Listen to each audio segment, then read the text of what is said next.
بسم اللہ الرحمن الرحیم۔ حضرت علی رضی اللہ تعالی عنہ نے فرمایا، عورتیں آٹا گوندتے وقت یہ غلطی کبھی نہ کریں، گھر میں پیسوں کا ڈھیر لگ جائے گا۔ دوستو، آج کی یہ ویڈیو آپ سبھی کے لیے بہت ہی زیادہ خاص ہے، اور خاص کر کے عورتیں اس ویڈیو کو آخر تک ضرور دیکھیں، کیونکہ دوستو آج کی اس ویڈیو میں آپ کو ایک ایسا خاص عمل بتایا گیا ہے جس کو ہماری بہنیں آٹا گوندتے وقت کریں گی تو ان کے گھر میں کبھی بھی رزق کی کمی نہیں ہوگی۔ اللہ ایسی عورتوں کی ہر دعا کو قبول فرمائے گا۔ اور ساتھ میں ہم آپ کو یہ بھی بتانے والے ہیں کہ رات کی بچی ہوئی روٹی پھینکنے سے گھر میں کون سا عذاب آتا ہے، اور بچی ہوئی روٹی کو کھانے سے گھر میں کون سی برکت آتی ہے۔ دوستو، ایک مرتبہ ایک عورت حضرت علی رضی اللہ تعالی عنہ کی بارگاہ میں حاضر ہوئی اور دست ادب کو جوڑ کر گڑ گڑا کر عرض کرنے لگی، حضرت میری دعائیں اللہ کی بارگاہ میں قبول نہیں ہوتی، نہ ہی میرے پاس اتنا وقت اور طاقت ہے کہ میں ساری رات بیٹھ کر اللہ کی عبادت کر سکوں۔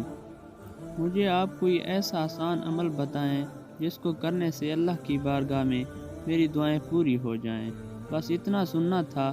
حضرت علی رضی اللہ تعالی عنہ نے فرمایا، اے عورت، تم اپنے گھر میں جو بھی کام کرو اللہ کو یاد کر کے پوری سچائی کے ساتھ کیا کرو۔ جب بھی کسی سے گفتگو کرو تو محبت اور احترام سے کیا کرو۔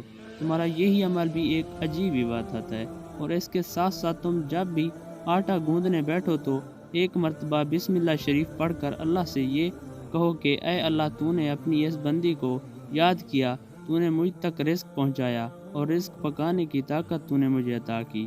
اے اللہ، اپنے محبوب کے صدقے سے میری دعاؤں کو قبول فرما۔ اے عورت، یاد رکھنا، جب اللہ کا رزق انسان اپنے لیے یا اپنے گھر والوں کے لیے بناتا ہے تو اس وقت اللہ سے مانگی گئی دعا کو اللہ کبھی بھی رد نہیں کرتا۔ دوستو، اس کے بعد اس عورت نے پھر پوچھا، یا حضرت، زندگی میں مصیبت اور پریشانی آنے کی سب سے بڑی وجہ کیا ہوتی ہے؟ تو یہ سن کر حضرت علی رضی اللہ تعالیٰ عنہ نے پھر فرمایا، اے عورت، یاد رکھنا، اچانک سے عذاب آنے کی سب سے بڑی وجہ اللہ کے رزق کی بد دعا ہے۔ یہ سن کر وہ عورت حیرت سے پوچھنے لگی، یا علی رضی اللہ تعالیٰ عنہ، رزق کی بد دعا وہ کیسے؟ تو یہ سن کر حضرت علی رضی اللہ تعالیٰ عنہ نے فرمایا، اے عورت، جب انسان بچے ہوئے کھانے کو زمین پر پھینک دیتا ہے اور اس کے بعد وہ اللہ کا رزق زمین میں پیروں تلے کچلا جاتا ہے تو اس وقت وہ رزق اللہ سے فریاد کرتا ہے، اے اللہ، تو نے مجھے انسانوں کے لیے پیدا تو کیا، لیکن انسان میری قدر سے بے واقف ہو کر مجھے پیروں تلے کچل رہا ہے۔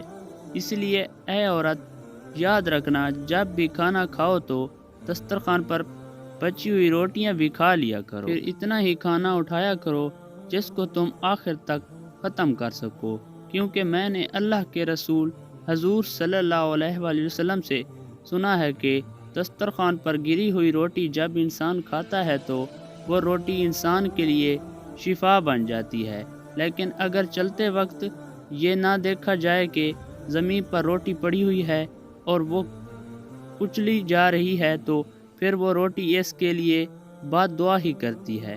اس لیے اے عورت، جب بھی زمین پر گری ہوئی روٹی دیکھو تو اللہ کا نام لے کر اس روٹی کو اٹھا لو، اور پھر اس روٹی کو کسی ایسی جگہ رکھ دو جہاں پر وہ پیروں کے تلے نہ کچلی جائے، اور دوسری اللہ کی مخلوقات اس سے آرام سے کھا سکے۔ اے عورت، اس عمل سے اللہ کا رزق تمہارے لیے دعائیں کرے گا، اور رزق کی دعائیں اللہ تعالیٰ کبھی رد نہیں کرتا۔ دوستو، اس طرح ایک مرتبہ ایک شخص اپنے گھر سے رات کی بچی ہوئی روٹیوں کو باہر پھینک رہا تھا۔ اسی وقت حضرت علی رضی اللہ تعالی عنہ نے اس شخص کو دیکھ لیا تو آپ اس شخص کے قریب گئے اور فرمانے لگے، اے شخص، یاد رکھنا، رات کی بچی ہوئی روٹی پر اللہ کا نور برستا ہے۔ رات کی بچی ہوئی روٹی میں برکت اور خوشحالی کی ضمانت ہوتی ہے۔ یہ سن کر وہ شخص عرض کرنے لگا، یا علی، وہ کیسے؟ تو آپ نے فرمایا، اے شخص، جب انسان اپنے سامنے کھانے کے لیے روٹی رکھتا ہے تو وہ روٹی خوشی سے اللہ کی دربار میں فریاد کرتی ہے، اے اللہ، تو نے مجھے پیدا کیا اور آج تیرا بندہ جسے تو نے اشرف المخلوقات بنایا ہے، وہ مجھے کھا رہا ہے، لیکن افسوس جب انسان کچھ روٹی کھانے کے بعد کچھ روٹی کو بچا لیتا ہے تو پھر وہ روٹی پوری رات غم زدہ ہوتی ہے اور اللہ کے دربار میں فریاد کرتی ہے کہ اے اللہ، تو نے مجھے انسان کے لیے پیدا کیا لیکن انسان نے مجھے ٹھکرا دیا۔ اس کے بعد یہ دیکھ کر اللہ اپنے فرشتوں کو حکم دیتا ہے کہ جاؤ اس روٹی پر نور برساتے رہو، جس نے بھی اس کو ٹھکرایا ہے اس کے گھر سے برکت کو اٹھا لو، اور جو کوئی اس بچی ہوئی روٹی کو صبح اٹھ کر کھائے گا تو ایسا شخص خوب برکت اور رحمت پائے گا، کیونکہ اے شخص، میں نے اللہ کے رسول صلی اللہ علیہ وآلہ وسلم سے سنا ہے رات کی بچی ہوئی روٹیوں پر اللہ کا نور برستا ہے۔ اس لیے دوستو، کبھی بھی رات کی بچی ہوئی روٹیوں کو باہر نہ پھینکا جائے بلکہ صبح ان کو گرم کر کے کھا لیا جائے۔ آج کے دور میں اللہ تعالیٰ کی طرف سے رزق کی اتنی فراوانی ہے، اتنی بھی اللہ تعالیٰ کی ناشکری کی جاتی ہے، اور اسی طرح رزق کی ناقدری بھی۔ تو حق تو یہ بنتا ہے کہ جتنی ہمارے اوپر اللہ تعالیٰ کی نعمتوں کی فراوانی اور وسعت ہے، ہمیں اتنا ہی زیادہ شکر ادا کرنا چاہیے۔ شکر ادا کرنا تو دور کی بات ہے، ہم اللہ تعالیٰ کے فرائض پورے نہیں کرتے۔ اگر ہم اپنے گھروں پر نظر دوڑائیں تو جس طریقے سے ہمارے گھروں میں روٹی ضائع ہوتی ہے وہ کسی سے مخفی نہیں ہے۔ ایک پکی روٹی بچ جائے تو اس کو دوسرے وقت میں کھانا کسی کو گوارا نہیں، اور یہ بچی ہوئی روٹی بعض لوگ تو سنبھال کر جان بورے والے کو دے دیتے ہیں، لیکن بعض لوگ اس کا خیال نہیں کرتے اور اس کو کوڑے کے ساتھ پھینک دیتے ہیں۔ حالانکہ اگر روٹی بچ جائے تو اس روٹی کو دوسرے وقت میں استعمال کر لیا جائے، اس میں کوئی حرج والی بات نہیں، بلکہ ہمارے آقا صلی اللہ علیہ وسلم کا باسی روٹی استعمال کرنا حدیث سے ثابت ہے۔ باسی روٹی کو سنت سمجھ کر استعمال کر لیا جائے تو البتہ اس بات کا خیال رکھا جائے کہ روٹی خراب تو نہیں۔ حضور صلی اللہ علیہ وسلم کے باسی روٹی کھانے کے حوالے سے حضرت ام ہانی فرماتی ہیں، میرے پاس رسول اللہ صلی اللہ علیہ وآلہ وسلم تشریف لائے اور پوچھا، کیا تمہارے پاس کچھ کھانے کے لیے ہے؟ میں نے کہا، نہیں، البتہ باسی روٹی اور سرکہ ہے۔ آپ نے فرمایا، اس سے لے آؤ، وہ گھر کبھی غریب نہیں ہوگا جس میں سرکہ موجود ہے۔ حضور نے باسی روٹی سرکہ کے ساتھ تناول فرمائی۔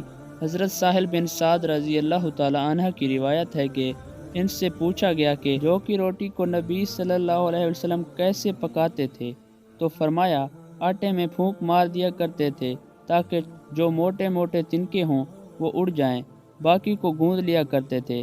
ایک روایت میں ہے کہ نبی صلی اللہ علیہ وسلم کے زمانے میں چھلنی نہیں ہوتی تھی، وہ اس کو پھونک لیا کرتے تھے اور پھر اس کے بعد روٹی بنا لیا کرتے تھے۔ حضرت ابو بکر صدیق رضی اللہ تعالی عنہ اور حضرت عمر رضی اللہ تعالی عنہ جو کی روٹی کو بنا چھانے کھایا کرتے تھے۔ آٹا چھنا ہوا نہیں ہوتا تھا۔ آج کل گیہوں کی روٹی بھی بغیر چھنے کھانا مشکل سمجھا جاتا ہے، حالانکہ بغیر چھنے آٹے کی روٹی جلد ہضم ہوتی ہے۔ حضرت ابو ہریرہ رضی اللہ تعالیٰ عنہ سے روایت ہے کہ آپ صلی اللہ علیہ وسلم اور آپ صلی اللہ علیہ وسلم کے اہل و عیال کو مسلسل 3 دن گیہوں کی روٹی کھانے کی نوبت نہیں آئی، یہاں تک کہ دنیا سے جانے کا وقت آ گیا۔ آقا صلی اللہ علیہ وسلم کے گھر میں کبھی ایسا نہ ہوا کہ 3 دن روز کھانا ہو فاقہ ہوتا تھا۔ بہرحال آج کل کے رواج میں آٹا چھنا ہوا آتا ہے تو ہم کم سے کم اتنا ضرور کر لیں کہ گیہوں کی روٹی تو ہم کھاتے ہیں، الحمدللہ، یہ بھی کھائیں، لیکن ساتھ جو کی بھی شروع کر دیں تاکہ سنت کا ثواب ہمیں مل جائے۔ یہ تھی آج کی ہماری معلوماتی ویڈیو اگر پسند آئے تو لائک اور شیئر ضرور کیجیے گا، ہمارے چینل کو سبسکرائب کیجیے گا۔ اللہ تعالی ہم سب کا حامی و ناصر ہو، اور کامنٹ باکس میں اللہ تعالیٰ کے 99 ناموں میں سے ایک نام ضرور ٹائپ کیجیے گا۔ شکریہ، جزاک اللہ۔